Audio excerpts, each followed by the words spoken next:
Why would any country spend hundreds of billions of dollars to build entire modern cities and then leave them completely empty? Picture this: towering skyscrapers reaching into the sky, but no lights in the windows. Wide highways stretching for miles, but no cars driving on them. Schools, hospitals, malls, all built, all empty. It looks like the biggest, most expensive mistake in modern history. But what if these empty cities weren't mistakes at all? What if many of them were built exactly as the governments intended? Let's go to the map to understand this better. We are looking at China, a country that has built more cities in the last 30 years than most nations have in their entire existence. But this strange phenomenon is not limited to China. Similar projects have appeared in other parts of Asia, the Middle East, and even Europe. The story really begins in 1998. Something important changed in how local governments were judged. They discovered that building big projects was a fast way to show success. The more buildings they completed, the better their numbers looked. It didn't matter if anyone lived in them. Imagine a child sitting on the floor building the biggest Lego city he can imagine. He doesn't care if anyone lives in the houses yet. Every new tower he adds makes his city look more impressive. That is exactly how many of these cities started. The most obvious reason is money. Rich people and investors wanted a safe way to protect their wealth. Instead of buying gold or stocks, they bought many apartments in these new cities. The buildings became giant concrete bank accounts. The city didn't need residents immediately. It needed buyers who would keep the money flowing. But here's the first twist in the story. Some countries used these empty cities as a powerful stage. They wanted to show the world and their own citizens that they were modern and powerful.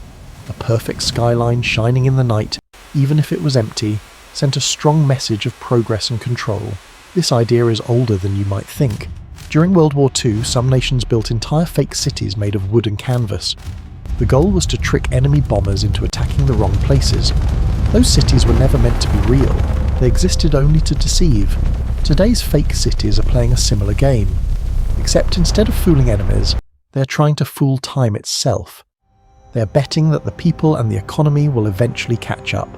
Some leaders even used these empty cities as psychological tools. They wanted their citizens to look at the new buildings on the horizon and feel hope. Even if the streets were still empty, the message was clear: progress is coming. Not every empty city was a failure. Some were simply built years, sometimes decades, ahead of schedule. They were patient bets on the future, and in some cases the bet paid off. Years later, those once empty towers slowly started to fill with life. The people eventually came, so the question is no longer why countries build fake cities.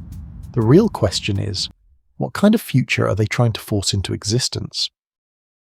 Many of these cities that looked completely fake and empty in the beginning slowly started to fill with life over the years. Streets that once sat silent began to hum with traffic. Towers that stood as hollow monuments began to glow with light at night. What looked like a complete failure in the first few years became a success story later. Proof that some visions simply take longer to mature than we are willing to wait for. The buildings came first. The roads, the towers, the schools, the hospitals, all built before a single resident moved in. Cranes filled the skyline long before people filled the streets. The people followed later, sometimes 5 years later, sometimes 20. Some of these cities were patient bets on the future. They weren't built for the world as it existed then. They were built for the world planners believed was coming, years, sometimes decades ahead of schedule. To an outsider flying overhead, they looked like ghost towns, empty highways, unlit apartment blocks, silence where a city should be. But silence isn't always failure. Sometimes it's just timing. Countries don't build fake cities because they are stupid or bad at planning. They don't pour billions into empty streets out of arrogance or miscalculation. They build them because they are playing a much longer game than we can see. A game measured not in election cycles, but in generations. They are trying to force the future to arrive faster than it wants to. They are betting that tomorrow's population, tomorrow's industries, and tomorrow's economy will need the cities they are building today.